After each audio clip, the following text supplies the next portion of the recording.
Yuk, inspirasi belajar farmasi lebih mudah dan seru. Bersama saya, Mentor Ernest. Kali ini kita akan membahas mengenai sediaan semisolid berupa suppositoria. Penasaran kan? Yuk kita mulai.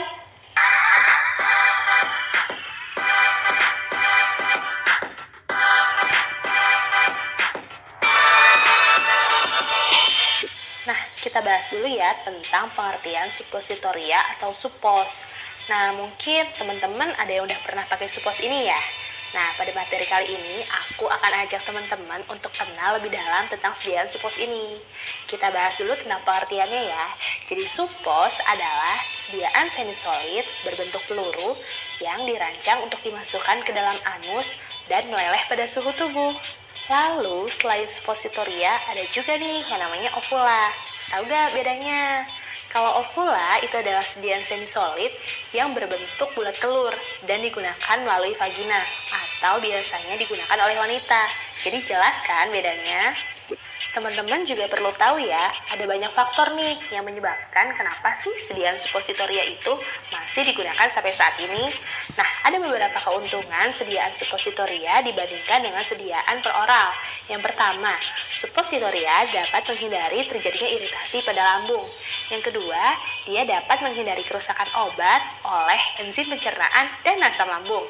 Yang ketiga, obat dapat langsung masuk ke pembuluh darah, sehingga obat efeknya bisa lebih cepat loh. Yang keempat, baik bagi pasien yang mudah muntah ataupun tidak sadar. Nah, yang kelima, suppos bisa digunakan juga untuk pengobatan lokal pada rektum, vagina, uretra, misalkan wasir, infeksi, dan lain-lain. Nah, di sisi lain ada juga nih kerugian dari penggunaan suppositoria. Yang pertama, penggunaannya itu kurang menyenangkan. Yang kedua, suppositoria dengan basis oleum kakao tidak dapat disimpan di suhu ruang ya teman-teman. Dalam memberikan efek terapi, ada dua faktor utama nih yang mempengaruhi absorpsi obat rektal. Dibagi menjadi dua kolom besar, yaitu faktor fisiologis dan faktor fisika kimia obat. Kita bahas satu-satu ya. Yang pertama dari faktor fisiologis, yaitu ada isi kolon. Nah, obat akan lebih mudah diabsorpsi dalam keadaan rektum kosong. Makanya nih, sering sekali sebelum penggunaan suppos ini digunakan enema terlebih dahulu. Yang kedua, ada rute sirkulasi. Nah, suppositoria yang masuk ke dalam pembuluh darah hemoroid akan langsung masuk menuju vena cava inferior, sehingga absorpsinya lebih cepat. Dan yang ketiga, ada pH dan minimnya kapasitas buffer cairan rektum. Makanya, obat yang dalam bentuk suppos ini secara lazimnya, secara kimia tidak berubah oleh lingkungan rektum. Kita masuk ke kelompok yang kedua ya, yaitu dari faktor fisika kimia dari obat. Yang pertama ini ada kelarutan obat. Nah, teman-teman harus tahu nih, suatu obat lipofilik dalam basis suppos berlemak kurang bisa melepaskan obat ke dalam cairan di sekelilingnya, karena basis lemak ini tidak bisa bercampur dengan cairan tubuh. Namun, untuk basis larut air seperti PEG yang melarut pada cairan rektum, baik obat lipofilik maupun hidrofilik mampu terlepas dengan baik dari basis. Yang kedua adalah ukuran partikel.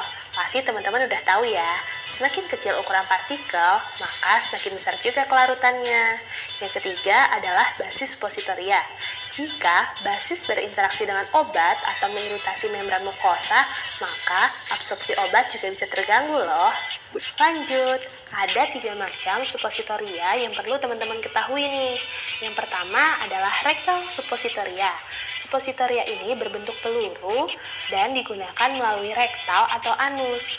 Bentuk ini punya keuntungan loh teman-teman, yaitu ketika bagian yang besar sudah masuk melalui otot dubur, maka bagian yang lain akan otomatis tertarik ke dalam otot dubur. Yang kedua adalah vaginal suppositoria atau ovula. Nah, suppos ini berbentuk bulat telur dan digunakan melalui vagina. Dan yang ketiga, ini adalah uretral suppositoria atau biasa disebut dengan basila atau bogis. Nah, suppos ini digunakan melalui uretra atau saluran kemih. Namun, penggunaannya saat ini sudah jarang digunakan. Oh ya, secara umum, tujuan penggunaan suppositoria itu ada dua loh teman-teman. Yang pertama adalah untuk efek lokal. Contohnya adalah suppositoria antiwasir, suppositoria laksatif atau pencahar, dan suppositoria vaginal untuk infeksi jamur. Yang kedua adalah untuk efek sistemik. Contohnya adalah obat asma yang mengandung aminofilin, antiemetik yang mengandung klorpromazin, dan antipiretik dan analgesik yang mengandung aspirin. Basis suppositoria mempunyai peranan penting dalam pelepasan obat yang dikandungnya. Salah satu syarat utama basis adalah selalu padat dalam suhu ruangan, tetapi segera melunak atau melebur pada saat masuk ke dalam tubuh, sehingga obat yang dikandungnya dapat tersedia sepenuhnya dan terserap segera setelah pemakaian. Nah, bisa dilihat nih teman-teman. Jadi, penggolongan basis dasar suppositoria itu ada 3. Yang pertama, basis berlemak. Nah, basis ini mampu meleleh pada suhu tubuh yaitu sekitar 31 sampai dengan 34 derajat Celcius. Contoh dari basis ini adalah oleum kakao atau lemak coklat. Yang kedua adalah basis larut air. Nah, basis ini berupa polimer hidrofilik yang paling banyak digunakan. Nah, contoh dari basis ini adalah polyethylene glycol ataupun PEG yang terdiri dari berbagai macam berat molekul atau BM. PEG dengan BM di bawah 1000 berupa cairan bening tidak berwarna. Sedangkan PEG dengan BM di atas 1000 berupa jilin putih, padat, dan kepadatannya bertambah dengan bertambahnya berat molekul. Yang kedua adalah gliserin dan gelatin. Nah, keuntungan dari basis ini adalah waktu melarutnya yang cepat di dalam rektum. Yang terakhir adalah basis kombinasi bahan lipofilik atau hidrofilik. Contoh dari basis ini adalah campuran twin dan gliserin laurat. Nah, sekarang kita lanjut ya ke faktor pemilihan basis. Basis berlemak seperti oleum kakao itu jarang dipakai untuk sediaan vagina karena meninggalkan residu yang tidak dapat diserap. Yang kedua, pemakaian air sebagai pelarut obat dengan basis oleum kakao sebaiknya dihindari teman-teman, karena dapat menyebabkan reaksi obat dalam supos dan mempercepat tengiknya oleum kakao. Dan yang ketiga, basis berlemak baik digunakan untuk obat hidrofilik, karena obat bisa lebih cepat terlepas dari basis. Sementara itu, untuk basis larut air seperti gliserin dan gelatin, dia jarang digunakan untuk rektal karena disolusinya yang lambat. Nah, kalau basis PEG memiliki kelebihan dibandingkan dengan basis lainnya, yaitu memiliki jarak lebur yang cukup luas, yaitu dari 35 sampai 63 derajat Celcius, dan tidak terdapat kesulitan dengan titik leburnya dibandingkan dengan oleum kakao yang mendapat menunjukkan polimorfisme dari bentuk kristalnya apabila dilakukan pemanasan yang terlalu tinggi di atas titik leburnya, sehingga suppositoria dengan basis PEG ini bisa disimpan di luar kulkas dan tidak akan melebur. Ada juga nih teman-teman, bahan tambahan lain yang dapat ditambahkan ke dalam sediaan suppos supaya menjadi suppositoria yang ideal. Yang pertama adalah pengawet. Nah, ini berguna untuk menghambat pertumbuhan mikroba. Contoh dari pengawet yang digunakan adalah sodium benzoat, metilparaben, ataupun propylparaben. Yang kedua ada antioksidan. Nah, berguna untuk mencegah reaksi oksidasi. Contoh dari antioksidan adalah BHA, BHT, dan tocopherol. Bahan selanjutnya adalah stiffening agent. Nah, berguna untuk meningkatkan kekerasan sediaan. Contoh dari stiffening agent adalah sera alba.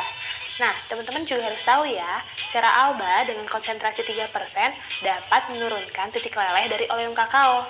Sedangkan, pada penambahan lebih dari 5% dapat menaikkan titik leleh di atas suhu tubuh.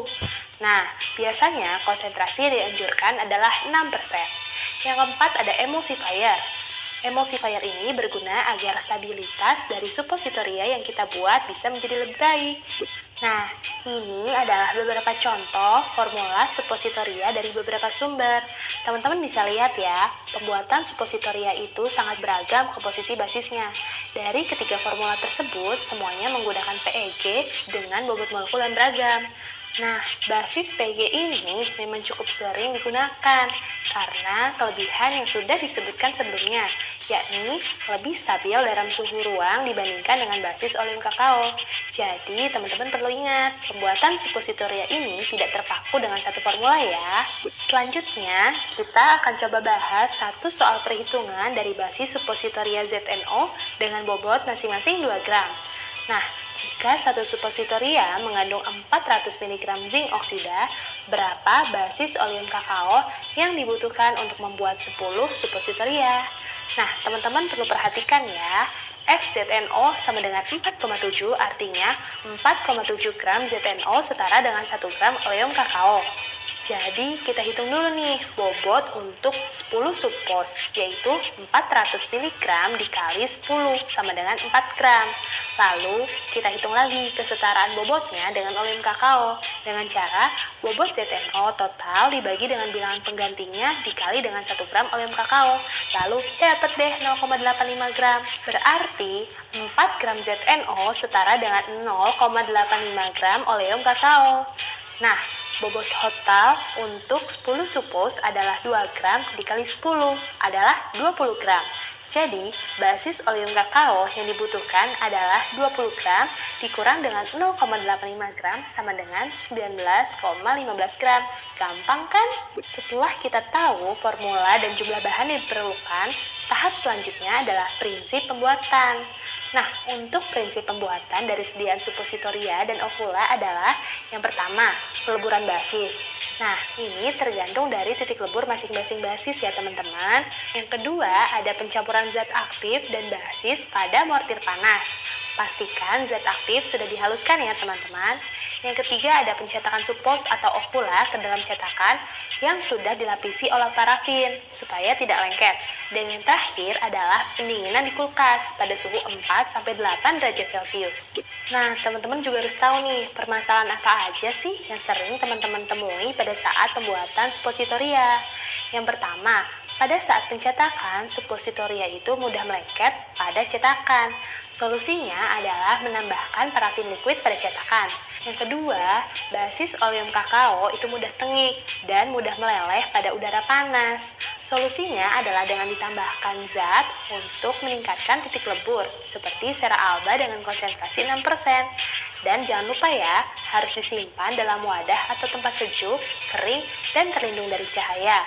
Yang ketiga, suppositoria dengan basis PEG mampu menarik cairan dari dalam tubuh setelah dimasukkan, sehingga akan ada rasa menyengat. Nah, suppositoria dengan basis PEG ini harus mengandung sedikitnya 20% air untuk mencegah rangsangan membran mukosa. Pada etiket juga harus dituliskan basahi dengan air sebelum digunakan. Nah, untuk menghasilkan suppositoria yang baik, maka harus dilakukan evaluasi nih teman-teman. Yang pertama adalah organoleptis. Nah, ini berguna untuk melihat nilai estetika dari sediaan suppos, seperti warna, bentuk, dan bau. Yang kedua adalah keseragaman bobot. Nah, ini berguna untuk mengetahui apakah semua suppositoria yang dihasilkan mempunyai bobot yang seragam. Yang ketiga, ada uji titik lebur. Ini untuk mengetahui titik lebur suppos yang dipengaruhi oleh variasi komposisi basis yang digunakan. Suppos yang ideal harus dapat melumer pada suhu tubuh dan tetap padat pada suhu kamar. Yang keempat, ada uji waktu leleh. Nah, ini berguna untuk mengetahui berapa lamanya waktu suppositoria untuk melarut di dalam tubuh. Nah, yang terakhir ada uji kekerasan untuk menguji seberapa keras suppositoria sehingga dapat bertahan pada proses produksi, distribusi, dan penyimpanan. Oh ya, ada tambahan info nih untuk teman-teman. Waktu terbaik menggunakan suppositoria adalah sesudah defekasi untuk suppos rektal. Nah, ini berguna untuk menghindari obat dikeluarkan terlalu cepat bersama feses sebelum bekerja. Yang kedua adalah malam hari sebelum tidur, karena penderita akan berada dalam posisi terlentang untuk menghindari adanya melelehnya obat keluar dari rektum ataupun vagina. Nah, sekian video kali ini.